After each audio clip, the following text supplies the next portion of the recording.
السلام علیکم۔ نویں جماعت کے ترجمتہ القرآن میں خوش آمدید۔ آئیے قرآن کریم کو سمجھنا شروع کرتے ہیں۔ قرآن مجید کا 46 چیپٹر سورہ الاحقاف، یہ ایمان، تاریخ اور زندگی کے کچھ بہت ہی اہم اسباق سے بھرا ہوا ہے، تو آئیے مل کر اس کی گہرائیوں کو سمجھنے کی کوشش کرتے ہیں۔ سب سے پہلے تو یہی سوال ذہن میں آتا ہے کہ اس سورہ کا نام اتنا الگ، اتنا خاص کیوں ہے؟ الاحقاف یعنی گھماؤدار ریت کے ٹیلے، آخر اس کا مطلب کیا ہے؟ چلیے سب سے پہلے اسی بات کو سمجھتے ہیں۔ تو شروعات کرتے ہیں کچھ بالکل بنیادی معلومات سے، یعنی یہ سورہ کب اور کہاں نازل ہوئی اور اس کا نام، آخر اس کا تعلق کس چیز سے ہے؟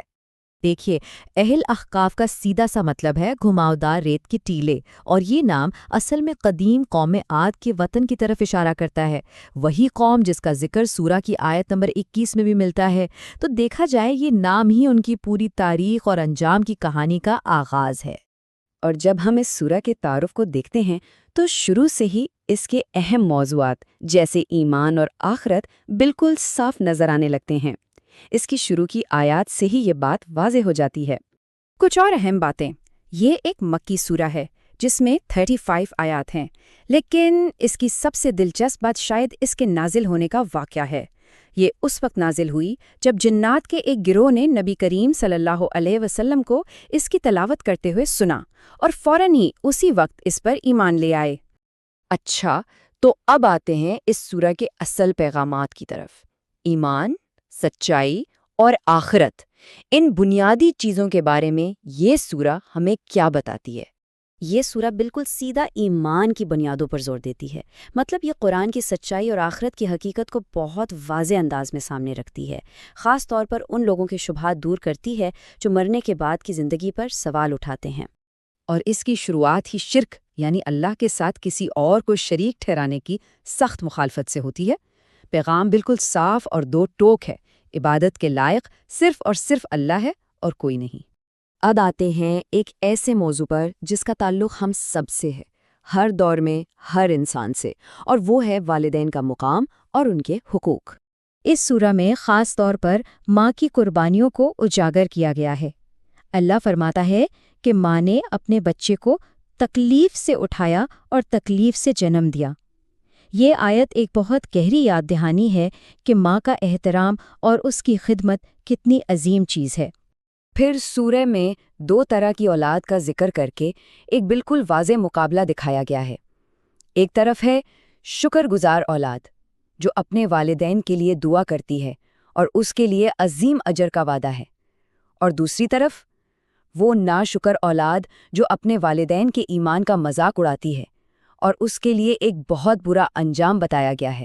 تو اس سے کیا بات صاف ہوتی ہے کہ اللہ پر ایمان کے فوراً بعد سب سے اہم فرض والدین کے ساتھ اچھا سلوک ہے۔ یہ اس سورہ کے مرکزی پیغامات میں سے ایک ہے۔ اب آگے بڑھتے ہیں اور دیکھتے ہیں کہ تاریخ کے واقعات سے ہمیں تکبر اور عاجزی کے بارے میں کیا سبق ملتا ہے۔ سورہ میں قوم عاد کا قصہ بیان ہوتا ہے۔ ان کے پاس پروفٹ ہود علیہ السلام کو بھیجا گیا تھا تاکہ وہ انہیں خبردار کرے، لیکن انہوں نے کیا کیا؟ اپنی دنیاوی طاقت کے غمنڈ میں ان کے پیغام کو ٹھکرا دیا، اور انجام ان کا یہی تکبر ان کی تباہی کا سبب بن گیا۔ اور پھر اس کے بالکل برعکس اسی سورہ میں جنات کے ایک گروہ کا ذکر آتا ہے۔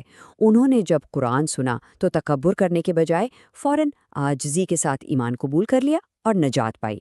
یہ تکبر کے انجام اور عاجزی کے انعام کا کتنا بہترین مقابلہ ہے۔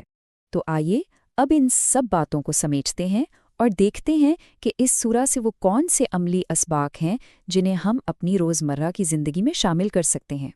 دیکھیں، اس سورہ سے کچھ بہت ہی اہم باتیں سامنے آتی ہیں۔ ایک تو یہ کہ اللہ کے سوا جتنے بھی معبود ہیں وہ سب بے بس اور لاچار ہیں۔ پھر یہ کہ قیامت کے دن انسان کے اپنے ہی جسم کے حصے اس کے خلاف گواہی دیں گے، اور جیسا کہ ہم نے دیکھا تکبر سزا کی طرف لے جاتا ہے جبکہ عاجزی کا انجام انعام ہے، اور آخر میں یہ کہ کفر کرنے والوں کے اعمال آخرت میں بالکل ضائع کر دیے جائیں گے۔ اور والدین کے حقوق، خاص کر ماں کے مقام کو یہ حدیث تو اور بھی واضح کر دیتی ہے۔ جب نبی کریم صلی اللہ علیہ وسلم سے پوچھا گیا میرے اچھے سلوک کا سب سے زیادہ حقدار کون ہے، تو آپ نے فرمایا تمہاری ماں۔ انہوں نے پھر پوچھا، آپ نے پھر فرمایا تمہاری ماں۔ انہوں نے تیسری بار پوچھا، آپ نے پھر وہی جواب دیا تمہاری ماں، اور چوتھی بار پوچھنے پر فرمایا پھر تمہارا باپ۔ تو آخر میں ایک سوال سوچنے کے لیے چھوڑ جاتے ہیں، ان تمام اسباق میں سے آج کے دور میں کون سا سبق سب سے زیادہ اہمیت رکھتا ہے؟ تکبر سے بچنا، والدین کی خدمت، یا پھر آخرت کی تیاری؟ یہ وہ سوال ہیں جس پر ہم سب کو غور کرنا چاہیے۔ Join us and register now for online transformation.